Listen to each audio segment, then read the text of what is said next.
మరో ప్రశ్న, ఏదైనా సాధించటానికి పాటించవలసిన నియమాలేంటి? రెండు ప్రధానమైనటువంటి నియమాలు ఉన్నాయి. మొదటిది, మీరు ఏదైతే సాధించాలో స్పష్టత కలిగి ఉండండి, నిర్ణయం మార్చుకోవద్దు.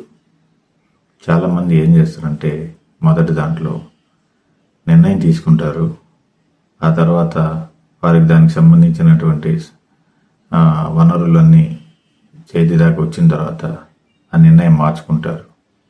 దానివల్ల యూనివర్స్లో మీరు ఏదైతే క్రియేట్ చేస్తున్నారో దాన్ని మీరు మళ్ళీ తిరిగి యూనివర్స్ని రిజెక్ట్ చేస్తున్నట్టు అనమాట. ఇక్కడే చాలామంది ఫెయిల్ అవుతారు. ఇప్పుడు సపోజ్ ఏదైనా మీరు ఒక బిజినెస్ చేయాలని అనుకుందాం, దానికి కొంత డబ్బులు సేకరణ చేయాలని అనుకుంటారు. ఆ డబ్బులు సేకరణ అనుకోవటం వల్ల ఆ డబ్బు ఏదో ఒక రూపంలో మీ దగ్గరకు వస్తుంది. కానీ మీరు ఏదైతే చేయాలని అనుకున్నారో డబ్బు వచ్చిన తర్వాత చేయకుండా వేరే మార్గాలు ఎతుకుతూ ఉంటారు. ఇది చేయమాకండి.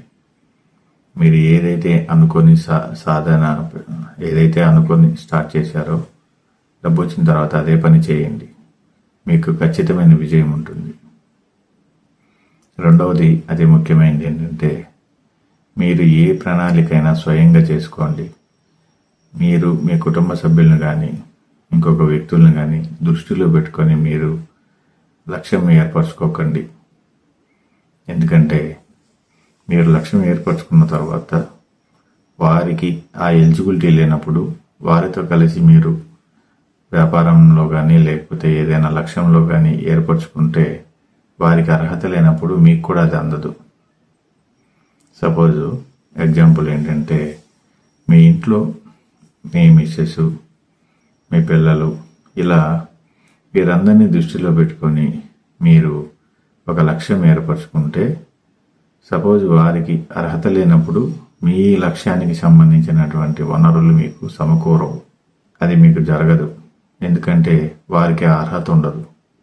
అందువల్ల మీరు ఎన్నుకున్నటువంటి లక్ష్యంలో వాళ్ళు ఉండటం వల్ల జరగదు.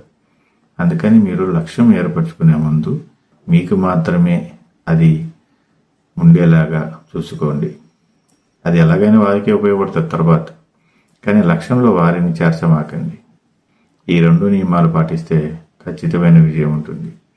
ఒకటి, ఏదైతే మీరు అనుకున్నారో స్పష్టంగా అదే చేయండి. ఆ తర్వాత మీకు దానికి సంబంధించిన అన్ని దగ్గరకు వచ్చినాక మళ్ళీ రూటు మార్చమాకండి. ఎందుకంటే విశ్వంలో అది ప్రణాళికతో తయారయ్యి ఉన్నది. అది మీకు ఖచ్చితంగా జరుగుద్ది కూడా. విశ్వంలో అన్నీ కూడా కొంత నిదానంగా జరుగుతాయి. ఎందుకు నిదానంగా జరుగుతాయి అంటే, మనము భూమి అనే గ్రహం మీద ఉన్నాం. ఇక్కడ కాలం పనిచేస్తూ ఉంటుంది. వేరే గ్రహాల్లో కాలం పనిచేయదు, అక్కడ కాలం ఉండదు.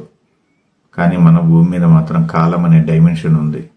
ఈ డైమెన్షన్లో మనము మన ఆలోచనలు, మన యొక్క పరిధి, మన యొక్క శక్తి అన్నీ కూడా కాలంలో ఇరుక్కొని ఉన్నాయి.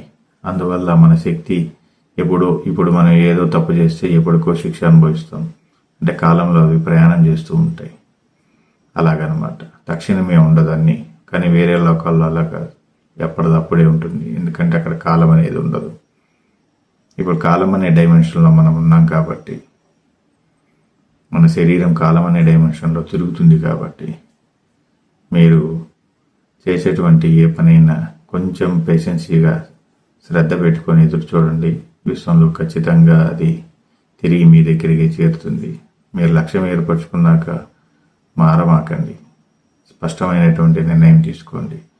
అది వచ్చిన తర్వాత దానికి సంబంధించిన వనరులు అందిన తర్వాత ఏదైతే నిర్ణయం తీసుకున్నారో ఆ పనే చేయండి. ఖచ్చితమైన విజయం సాధిస్తారు. రెండవది ఏంటంటే, ఎవరైతే లక్ష్యం పెట్టుకొని ఉన్నారో ఆ లక్ష్యంలో వారు మాత్రమే ఉండేలా చూసుకోవాలి. మిగతా వాళ్ళందరి కోసం లక్ష్యాలు ఏర్పరచుకోమాకండి. ఎందుకంటే వాళ్ళకి అర్హత లేనప్పుడు మీ లక్ష్యం కూడా నెరవేరదు. మీ లక్ష్యం మీకోసమే ఏర్పరచుకోండి. అప్పుడు మాత్రమే విజయం సాధిస్తారు. ఈ 2 అతి ముఖ్యమైనటువంటి విషయాలు గమనించి మార్పు చేసుకుంటే ఖచ్చితమైన విజయం పొందుతారు, సందేహం లేకుండా. లోకా సమస్త సుఖినో భవంతు. సర్వం కల్విదం బ్రహ్మ. శుభం భూయాత్. శుభం బియాత్ శుభం బియాత్ శుభం బియాత్ శుభం బియాత్.